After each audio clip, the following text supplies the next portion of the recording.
चलिए आज बात करते हैं जियो फाइनेंशियल सर्विसेज के लेटेस्ट क्वार्टरली नतीजों की। अब ये इतने दिलचस्प क्यों हैं? क्योंकि ये एक ऐसी कंपनी की कहानी है जिसका रेवेन्यू तो आसमान छू रहा है, लेकिन प्रॉफिट लगभग अपनी जगह पर ही खड़ा है। तो आइए इस पहेली को समझने की कोशिश करते हैं।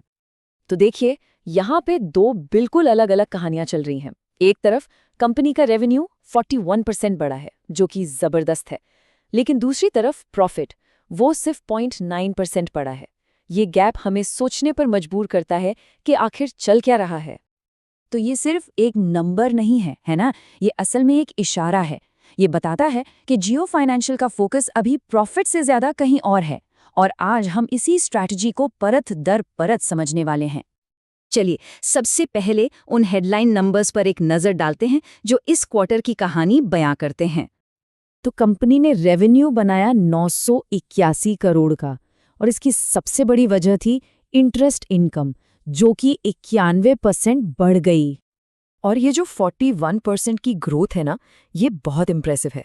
मतलब पिछले साल इसी क्वार्टर के मुकाबले ये एक जबरदस्त छलांग है जो कंपनी के एग्रेसिव प्लान्स को दिखाती है। लेकिन कहानी का दूसरा पहलू भी है। नेट प्रॉफिट रहा 695 करोड़ रुपए, जो कि 1% से भी कम की बढ़ोतरी है। तो सवाल ये है कि इतना पैसा आ तो रहा है, पर वो मुनाफे में क्यों नहीं दिख रहा? इसका जवाब हमें कंपनी के ग्रोथ इंजन में मिलेगा।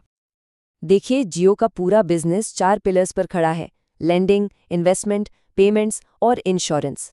वो एक पूरा इकोसिस्टम बनाने की कोशिश कर रहे हैं जहां कस्टमर्स को अपनी हर फाइनेंशियल जरूरत के लिए एक ही जगह मिल जाए। और इस ग्रोथ का सबसे बड़ा सबूत है इनका AUM यानी एसेट्स अंडर मैनेजमेंट। ये सिर्फ एक साल में 12 गुना से भी ज्यादा हो गया।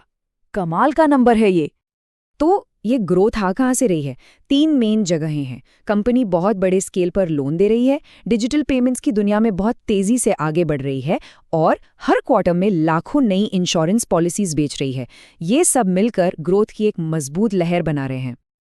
ठीक है, तो ये तो हुई ऑपरेशंस की बात। अब देखते हैं कि ये सब कंपनी के बैलेंस शीट पर कैसा असर डाल रहा है। कंपनी की टोटल एसेट्स अब 1.5 लाख करोड़ रुपए से ज्यादा की हो चुकी हैं। ये बहुत बड़ी रकम है, और ये दिखाती है कि जियो फाइनेंशियल कितनी तेजी से एक बहुत बड़ा प्लेयर बन रहा है। अब यहाँ एक बहुत ही इंटरेस्टिंग बात है। कंपनी ने ROE जैसे प्रॉफिटेबिलिटी रेशियो तो नहीं बताए हैं, लेकिन उनका कैपिटल एडिक्वेसी रेशियो 31.4% है। आसान भाषा में इसका मतलब है कि कंपनी के पास किसी भी मुश्किल से निपटने के लिए काफी ज्यादा कैपिटल है। ये दिखाता है कि वो शॉर्ट टर्म नहीं, लॉन्ग टर्म गेम खेल रहे हैं। तो अभी तक हमने देखा कि क्या हो रहा है। अब सवाल ये है कि आगे क्या? जियो का फ्यूचर प्लान क्या है? चलिए उनके ब्लूप्रिंट पर एक नजर डालते हैं। जियो की स्ट्रैटेजी सीधी और बहुत पावरफुल है। अपने चारों बिजनेस, लेंडिंग, पेमेंट्स, इंश्योरेंस और म्यूचुअल फंड्स को एक साथ बड़ा करना। वो एक ऐसा फ्लाईव्हील बनाना चाहते हैं जहां हर बिजनेस दूसरे को सपोर्ट करे और आगे बढ़ाए। और मजे की बात यह है कि ये सब वो अकेले नहीं कर रहे। ब्लैक रॉक और एलियंस, ये दुनिया के बहुत बड़े नाम हैं। इनके साथ पार्टनरशिप करके वो वर्ल्ड क्लास एक्सपर्टीज और भरोसा ला रहे हैं। ये एक बहुत बड़ा स्ट्रेटेजिक मूव है। और ये सिर्फ बिजनेस बड़ा करने की बात नहीं है, ये इनोवेशन की भी बात है। प्रोडक्ट्स देखिए, सेविंग्स प्रो और जियो साउंड पे। ये दिखाता है कि वो टेक्नोलॉजी का इस्तेमाल करके फाइनेंस को सबके लिए, मतलब फीचर फोन यूजर्स के लिए भी एकदम आसान बना रहे हैं। तो इन सब नंबर्स और स्ट्रैटेजीज से हमें क्या समझना चाहिए? सबसे बड़ी बात क्या है? देखिए, Q2 की कहानी असल में कम मुनाफे की है ही नहीं।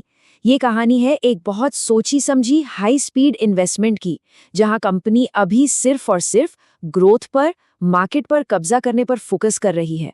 वो एक बहुत बड़ा फाइनेंशियल इकोसिस्टम बना रहे हैं। तो अगर इस पूरे विश्लेषण से आपको कुछ नया जानने को मिला हो तो इसे लाइक जरूर करें, और आगे भी ऐसे ही डीप डाइविंग के लिए हमें फॉलो करें। तो आखिर में एक सवाल बचता है, अपने इतने बड़े स्केल, डिजिटल फर्स्ट अप्रोच और पावरफुल पार्टनर्स के साथ क्या जियो फाइनेंशियल सिर्फ ग्रो कर रहा है, या फिर वो भारत के पूरे फाइनेंशियल मार्केट का चेहरा बदलने की तैयारी में है?